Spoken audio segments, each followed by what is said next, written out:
యేసే పరిష్కారము అనుదిన Bible television కార్యక్రమం ప్రేక్షకులందరికీ యేసుక్రీస్తు వారి మహిమగల నామమున వందనాలు.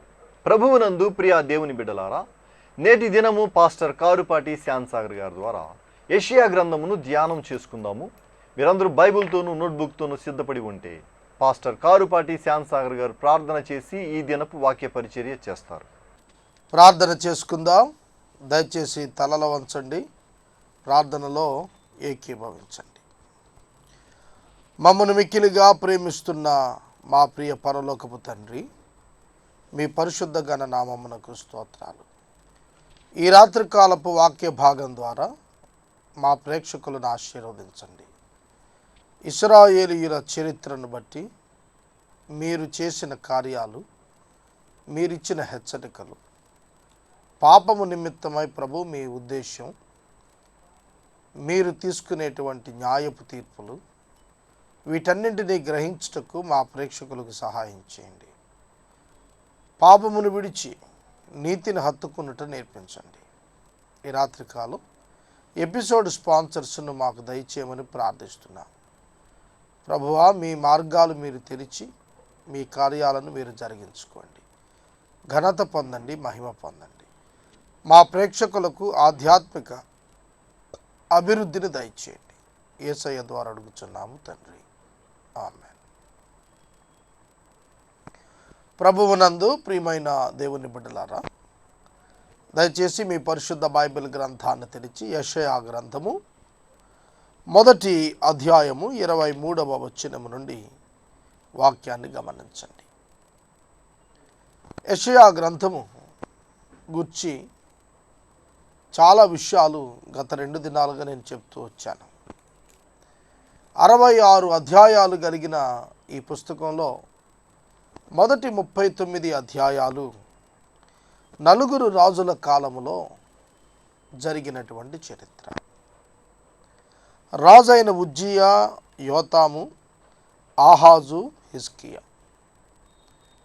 ఉజ్జియా, యోతామును గురించి మొదటి 5 అధ్యాయాల్లో 6 నుండి 14 వరకు ఆహాజు గురించి, 15 నుండి 39 వరకు హిజ్కియాను గురించి ఆ కాలంలో జరిగిన వివరాలు ఉన్నాయి. 2వ దినవృత్తాంతాల గ్రంథం 25 నుండి 30 వరకు, 2 రాజుల గ్రంథం 15 నుండి చివరి అధ్యాయం వరకు ఉన్న భాగం ఈ పుస్తకం యొక్క చరిత్రను మనకు జ్ఞాపకం చేస్తుంది. కనుక ఈ ప్రత్యేకమైనటువంటి గ్రంథం ఇశ్రాయేలీయుల యొక్క చరిత్రను, అలాగే యెషయా భక్తుడు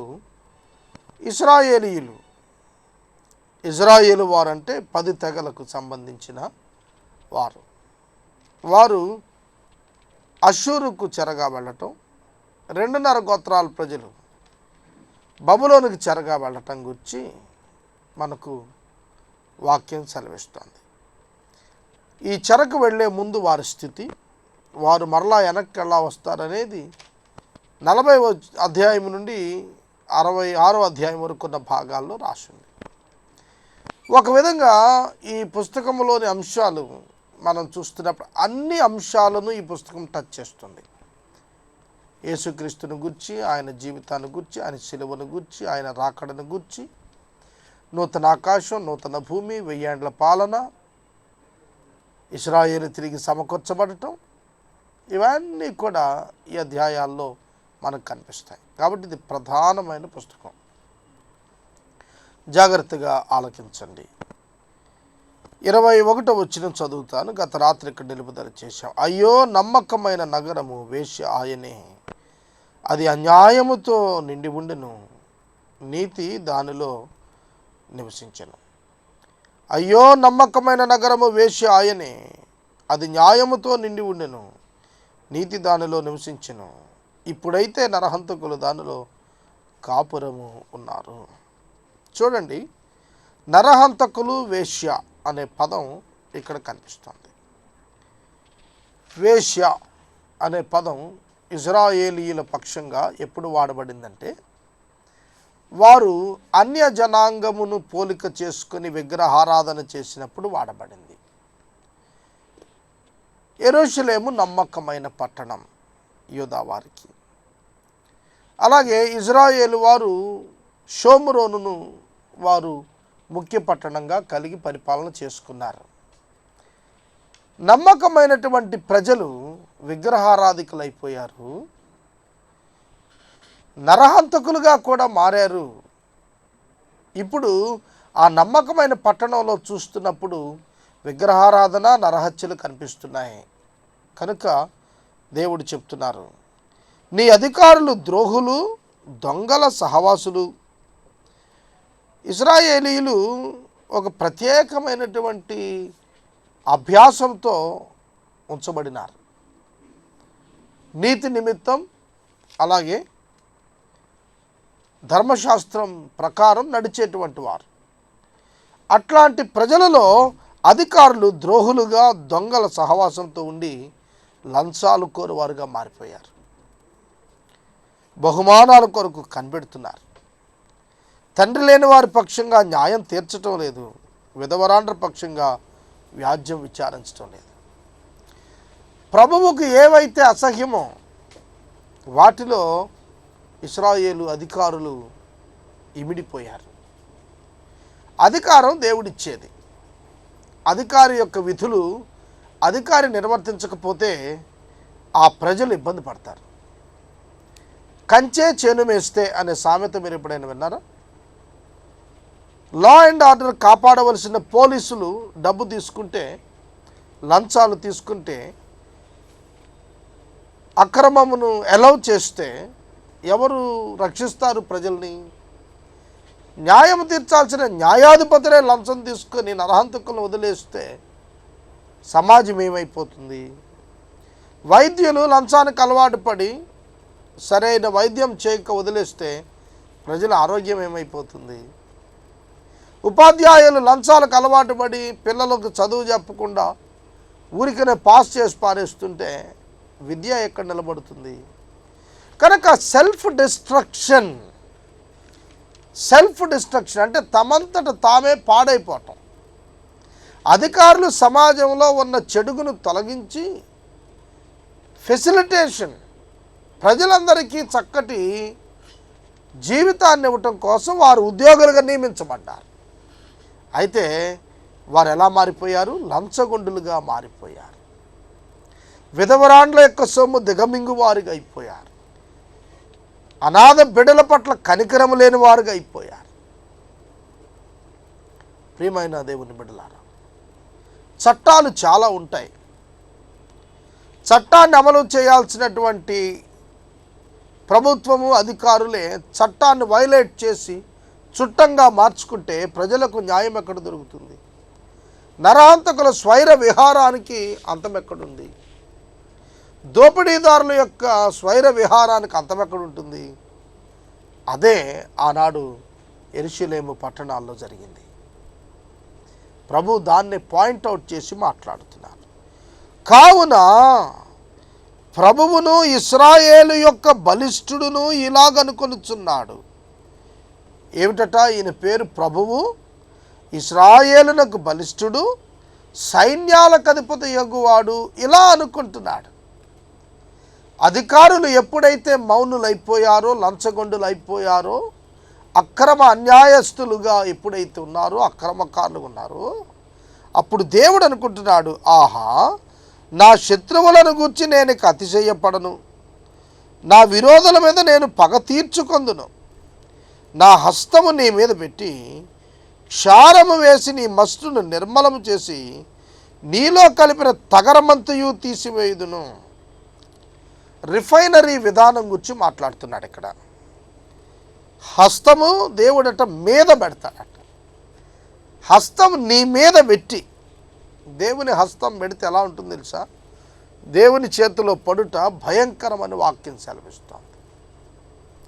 కనుక దేవుని యొక్క హస్తం దేవుని బిడ్డల మీద తానే పెట్టి క్షారము పరీక్ష అంటే మలినాలను తొలగించే ప్రక్రియ తానే ప్రారంభిస్తాడు. దేవుడు చూశారా పాపమును ఎంత సీరియస్గా తీసుకుంటున్నాడో? అక్రమ జీవితాలను మనుషులు పట్టించుకోకపోవచ్చు, but God is serious in it. దేవుడు చాలా తీవ్రంగా ఎంచుతాడు అక్రమ జీవితాల్ని. తగరమంతా ఆయన తీసి నిర్మలమైనది చేస్తారంటున్నాడు. క్షార పరీక్ష మలినాన్ని తొలగించి, తగరాన్ని తొలగించి నిర్మలమైనటువంటిదిగా తయారు చేస్తుంది. యాసిడ్ టెస్ట్ అంటాం, చూశారు అది. కనుక ఇశ్రాయేలులో ఉన్న మలినమును తొలగించటం కొరకు దేవుడే స్వయంగా వారిని శిక్షకు అప్పగిస్తున్నాడు అని వాక్యం జ్ఞాపకం చేస్తుంది. చూడండి, మనం మన యొక్క వ్యక్తిగత జీవితాల్లో కూడా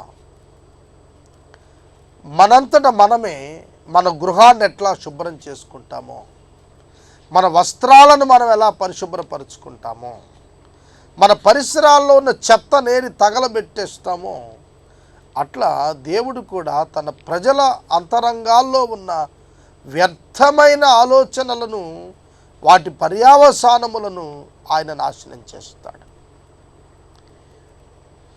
26వ వచనం, మొదట ఉండినట్లు నీకు న్యాయాధిపతులను మరలా ఇచ్చెదను. ఎక్కడండి ఈ న్యాయాధిపతులు మొదట ఉండింది? మొట్టమొదట న్యాయాధిపతులుగా ఉన్నటువంటి వారు న్యాయాధిపతుల గ్రంథంలో 14 మంది మరియు 2 ఎడిషనల్గా చెప్తారు. వీరు న్యాయాధిపతులు ఉన్నారంటే ప్రవక్తలు రాకపూర్వం, రాజులు రాకపూర్వం న్యాయాధిపతులే ఇశ్రాయేలీయులను ఏలారు. గిద్యోను, సంసోను ఇట్లాంటి వారు. సమూయేలు చివరివాడుగా పిలువబడతాడు. ఈ న్యాయాధిపతులు ఇశ్రాయేలీయులను ఏలారు. వారే యాజకత్వం చేయించారు, వారే రాజరికం చేశారు, వారే ప్రజల పక్షంగా యుద్ధాలు చేశారు. కనుక నీకు రాజు వచ్చిన తరువాతే ఇట్లాంటి సమస్యలు వచ్చాయి. ఇశ్రాయేలీయులు ఎప్పుడైతే హ్యూమన్ గవర్నమెంట్ కోరుకున్నారో, మానవ రాజును ఎప్పుడు కోరుకున్నారో, అందువలన ఇలాంటి పాపపు తలంపులు వచ్చాయి రాజుల్లో, అధికారుల్లో. భ్రష్టమైన ఎజెండా కలిగిన వారు నాయకత్వంలోకి, పరిపాలనలోకి వస్తే భ్రష్టత్వమే సంభవిస్తుంది. కనుక మనం తెలుసుకోవాల్సింది ఏమిటంటే, మొదట ఉండిన న్యాయాధిపతులే నీకు నేను మళ్ళా ఇస్తానంటున్నాడు. ఇచ్చాడా? తీర్పు తీర్చేటువంటి వారిని ఇచ్చాడు. ఆదిలో ఉండినట్లు నీకు ఆలోచనకర్తలను మరలా నియమించెదను. అప్పుడు నీతిగల పట్టణమనియు నమ్మకమైన నగరమనియు నీకు పేరు పెట్టబడును. సియోనుకు న్యాయము చేతను, తిరిగి వచ్చిన దాని నివాసులకు నీతి చేతను విమోచనము కలుగును. ప్రభువు యొక్క రాకడలో మరలా వీరు, ప్రభువు యొక్క రాకడలో యెరూషలేము, వాస్తవ్యులైనటువంటి యోధా జనాంగం, అలాగే ఇశ్రాయేలు జనాంగం, వీరంతా ప్రభువు యొక్క నాయకత్వంలో యెరూషలేమునకు వచ్చినప్పుడు రాకడలో, రెండవ రాకడలో న్యాయాధిపతులను దేవుడు నియమించగా నీతిగల పట్టణమని పేరు దానికి వస్తుంది అంటున్నాడు. అక్రమము చేయవారు, పాపులు నిశ్శేషముగా నాశనమగుదురు. యెహోవాను విసర్జించువారు లయమైపోతారు. మీరు ఇచ్చిన మస్తకి వృక్షమును గుర్చి వారు సిగ్గుపడతారు. మస్తకి వృక్షం బలానికి పోలిక. ఏదైతే బలమని అనుకున్నారో దాని విషయం వారు సిగ్గుపడతారు. ఏదైతే సంతోషం అనుకున్నారో దానిని బట్టి ముఖం సిగ్గుతో కందిపోతుంది. మీరు ఆకులు వాడు మస్తకి వలె, నీరు లేని తోట వలె ఎండిపోతారు. బలవంతులు నారపీచు వలె అవుతారు. వారి పని అగ్నికణముల వలె ఉండును. ఆర్పువాడు ఎవ్వడు లేక వారును వారి పని బొత్తిగా కాలిపోతుంది. దేవుని యొక్క ఉగ్రత పాపము చేసిన వారిపైకి ఖచ్చితంగా వస్తుంది అనేది ఈ వచనాలు తెలియచేశాయి. ఇక రెండవ అధ్యాయం చాలా ప్రాముఖ్యమైనటువంటి అంశాలు, అంత్య దినపు సంభవాలు గురించి తెలియచేస్తున్నాడు. అంత్య దినాలంటే ఏంటి? మీకు తెలుసున అంత్య దినాలంటే, అంత్య దినములలో అపాయకరమైనటువంటి కాలాలు వస్తాయన్నాడు పౌలు తిమోతికి రాస్తూ అంత్యకాలం అంటే అంత్య దినాలంటే ఏవి? రాకడ ముందు దినాలా? అంటే ఇప్పుడా? రాకడ ఎప్పుడో ఎవరికి తెలియదు కదా, ప్రభువు యొక్క రెండవ రాకడ.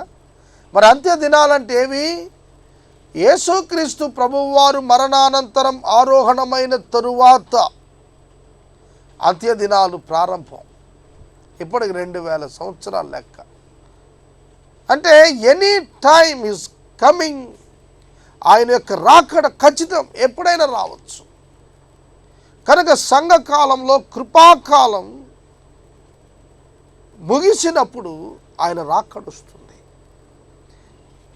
కనుక ఈ కృపాకాలం యొక్క ప్రారంభము నుంచి జరుగుతున్న కాలంలో ఇది ఒక గ్రేస్ పీరియడ్ కనుక అంత్యకాలంగానే చెప్పాడు. కనుక అంత్య దినాలలో యూదా యెరూషలేములకు జరిగే అంశాలు ఇందులో రాయబడ్డాయి. 2వ వచనం, అంత్య దినములలో పర్వతముల పైన యెహోవా మందిర పర్వతం పర్వత శిఖరములు స్థిరపరచబడి కొండల కంటే ఎత్తుగా ఎత్తబడు. ప్రవాహము వచ్చినట్లు సమస్త అన్యజనులు దానిలోనికి వచ్చేదరు. ఆ కాలమున సియోనులో నుండి ధర్మశాస్త్రం, సియోనులో నుండి యెహోవా వాక్కు బయలు వెళ్ళును. జనములు గుంపులు గుంపులుగా వచ్చి యెహోవా మందిరమునకు యెహోవా పర్వతమునకు వెళ్ళుదము రండి, ఆయన మార్గముల విషయమై మనకు బోధించును, మనం ఆయన త్రోవలలో నడుతుము అని చెప్పుకొందురు. ఆయన మధ్యవర్తి అయి అన్యజనులకు న్యాయము తీర్చును, అనేక జనములకు తీర్పు తీర్చును. వారు తమ ఖడ్గములను నాగటి నక్కులుగాను ఈటలను మచ్చు కత్తులుగాను సాగగొట్టుదురు. జన్మ మీదకు జన్మం ఖడ్గమెత్తక ఉండును, యుద్ధము చేయ నేర్చుకునుట ఇక మానివేయును. ఇది ప్రత్యేకంగా 1000 ఏండ్ల పరిపాలనలో ఇశ్రాయేలు జనాంగం అంతా కూడా యెరూషలేము దగ్గర చేర్చబడ్డారు. ఇది సంభవించబోతున్న సంభవాన్ని క్రీస్తు పూర్వం 700 సంవత్సరాలప్పుడే యెషయా మాట్లాడుతున్నాడు. ప్రవక్త నిశ్చితంగా భవిష్యత్తులోనికి చూచి మాట్లాడుతున్నాడు. ప్రభువు రాకడ సమయంలో జరిగేటువంటి మాట. అన్యజనులు విస్తారముగా ప్రవేశం. అన్యజనులు ఎవరు? ఈ అన్యజనులు 1000 ఏండ్ల పాలనలో యూదులతో పాటు ఉండబోయే అన్యజనులు ఎవరు? సంఘమే. కనుక ఈ ప్రత్యేకమైనటువంటి విధానం యాకోబు దేవుని మందిరానికి యెహోవా పర్వతానికి వెళదాం రండి అని జనులు గుంపులు గుంపులుగా బయలుదేరుతారు. యెహోవా వెలుగులో మనం నడుచుకుందామని చెప్పి వారు పిలుస్తున్నారు. ప్రభువే మధ్యవర్తిగా ఉంటాడు. హెబ్రీ పత్రిక యేసుక్రీస్తు ప్రభువు దేవునికి మానవులకి మధ్యవర్తి అని వ్రాయబడింది. సమాధానకర్త. ప్రభువుకు మానవునికి, దేవునికి మానవునికి మధ్య ఉన్న విరుద్ధ భావాలు, వైషమ్యాలు తొలగించినటువంటి ఏకైక మధ్యవర్తి యేసుక్రీస్తు వారు. జనములకు తీర్పు, సిలువలో ఆయన భరించిన తీర్పును బట్టి మధ్యవర్తిగా ఆయన మధ్యవర్తిత్వాన్ని నెరవేరుస్తారు. 6వ వచనం, యాకోబు వంశముకు ఈ జనము తూర్పున నుండిన జనముల సాంప్రదాయములతో నిండుకొని ఉన్నారు. వారు ఫిలిస్తీయుల వలె మంత్రప్రయోగములు చేయుదురు, అన్యులతో సహవాసము చేయుదురు గనుక నీవు వారిని విసర్జించి ఉన్నావు. మరలా యెషయా నివసిస్తున్న కాలంలో జరుగుతున్నవి వాడుతున్నాడు ఇక్కడ. ఎట్లాంటి విగ్రహారాధికులు అయ్యారట? తూర్పున ఉండిన ప్రజల సంప్రదాయాలతో నిండుకున్నారు. ఇశ్రాయేలు జనాంగానికి ఒక ప్రత్యేక సంప్రదాయం దేవుడు ఏర్పరిచాడు. ఒక కల్చర్, ఒక సివిలైజేషన్, ఒక ధర్మశాస్త్రం, ఒక న్యాయ విధాన పథకం, ఒక రాజ్యం యొక్క నడిపింపుకు కావలసిన నియమావళి అన్నీ కూడా యాజక ధర్మాలు, రాజరికపు విలువలతో కూడినటువంటి విషయాలు దేవుడు ఖచ్చితంగా నేర్పించాడు ఇశ్రాయేలీయులకు. అయితే వారేం చేస్తున్నారు? వారు ఫిలిస్తీన్ల వలె మంత్ర ప్రయోగాలు చేస్తున్నారు. చూడండి, మంత్ర ప్రయోగాలు దయ్యాలను ఆశ్రయించటం, చీకటి శక్తులను ఆశ్రయించటం, వాటిని వశం చేసుకోవచ్చనే భ్రమతో ప్రారంభించి వాటి వశములోనికి మనుషులు వెళ్ళిపోతారు. ఇది పాత నిబంధన కాలములో నుండి కూడా కొనసాగుతూ వస్తోంది. ఇవాళకి అనేక మంది మాంత్రిక విద్యలు, మంత్రాలు అంటే దురాత్మలను పూజించి వాటిని వశం చేసుకున్నామనుకుంటూ పర్వర్టెడ్ మైండ్తో సాడిస్టిక్గా తయారై సమాజానికి నష్టం చేస్తున్నారు. కనుక అటువంటి చెడ్డ మనసులతో ఆనాటి ప్రజల మనసులు కూడా నిండిపోయాయి. వారి దేశం విగ్రహాలతో నిండింది. వారు తమ చేతికి తాము వేళ్లతో చేసిన దానికి నమస్కారం చేస్తున్నారు. దేవునికి వందనాలు చెప్పాల్సిన చేతులు బొమ్మలకు, రాళ్లకు, రప్పలకు నమస్కారం చేస్తున్నాయి. దేవుడు ఇశ్రాయేలీయులకు ప్రధానంగా విగ్రహారాధన చేయవద్దని ఆజ్ఞ ఇచ్చాడు. అన్యజనాంగం విగ్రహారాధన చేయటం విశేషం కాదు. ఎందుకంటే సత్యదేవుణ్ణి వారు ఎరుగరు కనుక వారికి విగ్రహం అక్కర్లేదనే తెలియదు. దేవుడు ప్రత్యక్ష గుడారములో ఆయన సన్నిధినిచ్చినందున ఇక ఏ విగ్రహమును చేసుకోవలసిన అవసరం లేదు. ప్రత్యక్ష గుడారమే వారి మధ్యన ఉన్నప్పుడు వారికి దేని కొరకు ఎదురు చూడాలి? అంతకంటే శ్రేష్టత ఈనాటి సంఘానికి దేవుడిచ్చాడు. మనము దేవుని సన్నిధి వెతకటం కాదు, దేవుడే మనలను వెతికి మన అంతరంగములో ఒక నూతన స్వభావాన్ని ఏర్పరిచి దానిలో దేవుని ఆత్మ నివాసం ఉంటున్నాడు. మనకు ఆయన దూరంగా లేడు, మనలోనే ఉంటాడు.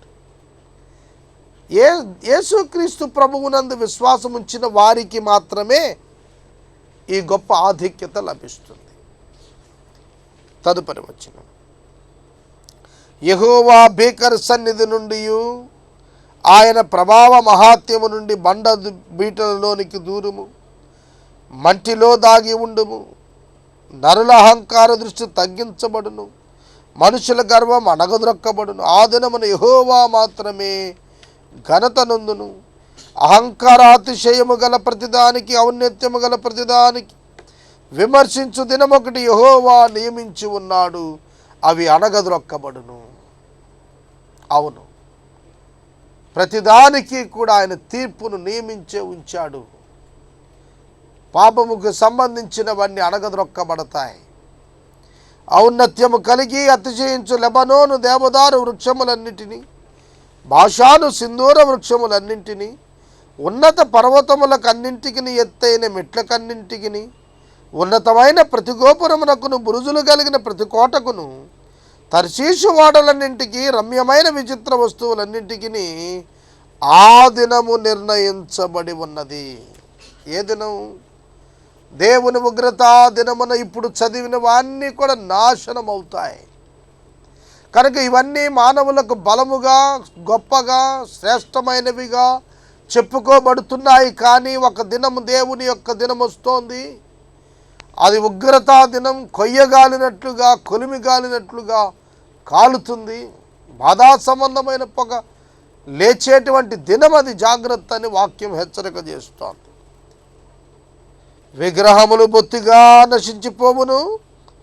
యెహోవా భూమిని గజగజ వణికింప లేచున్నప్పుడు ఆయన భీకర సన్నిధి నుండి, ఆయన ప్రభావ మహాత్యము నుండి మనుషులు కొండల గుహలలో దూరుదురు, నేల బొరియలలో దూరుదురు. ఆ దినమున యెహోవా భూమిని గజగజ వణికింప లేచున్నప్పుడు ఆయన భీకర సన్నిధిలో నుండి, ఆయన ప్రభావ మహాత్యము నుండి కొండల గుహలలోను బీటలలోను దూరవలన ఆశతో నరులు తాము పూజించుటకై చేయించుకుని వెండి విగ్రహములు, సువర్ణ విగ్రహములు, ఎలుకలకు గబ్బెలములకు పారవేయుదురు. చూడండి, ఇది అంతిమ యుద్ధం. దేవుని యొక్క సేనలకు, దేవుని యొక్క బిడలకు, అపవాది పక్షంగా అపవాది లేపిన గుంపులకు మధ్యలో జరిగే యుద్ధంలో నిలబడలేక వారి వెండి బంగారు విగ్రహాలు గబ్బిలాలకు వారేస్తారు. తమను రక్షింపలేని వాటిని వారు విసర్జిస్తారని అర్థం. నాసికారంధ్రములలో ప్రాణము కలిగిన నరుని లక్ష్యపెట్టకు, వానిని ఏ విషయములోనూ ఎన్నిక చేయవచ్చును. ఒక ప్రశ్నార్థకంతో ముగిస్తున్నాడు. ఏ మానవుడు ఎంత దేవుని ఎదుట ఎందులో ఎన్నిక చేయబడతాం? కనుక 2వ అధ్యాయం అంతా కూడా యూదా మరియు ఇశ్రాయేలు జనాంగాలపై దేవుని యొక్క తీర్పులు ప్రకటన చూశాం. రేపటి వాక్య ధ్యానంలో 3వ అధ్యాయం ప్రారంభించుకుందాం. మీకు ఒక మనవి, యెషయా గ్రంథం మొదలు మలాకీ గ్రంథం వరకున్న 17 అధ్యాయాలు కూడా ఇశ్రాయేలీయుల యూదా ప్రజల యొక్క తప్పిదాలు, దేవుని యొక్క తీర్పులు ఇంతే. ఈ 12 పుస్తకాలు కూడా అంతకు మించి ఏమీ లేదు. కనుక వీటిని కొంచెం వేగంగా పూర్తి చేసుకోవడానికి మనం ప్రయత్నం చేద్దాం. ఎపిసోడ్ స్పాన్సర్స్ కావాలి, ముందుకు రండి.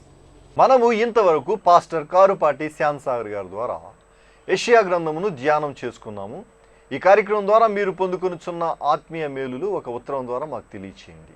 మీ ప్రార్థనా మనవులు మాకు తెలియచేస్తే ఏసే పరిష్కారము కార్యాలయంలో ఏర్పాటు చేసిన 24 గంటల ప్రార్థనా శిబిరంలో మీ కొరకు ప్రత్యేకంగా ప్రార్థిస్తాము.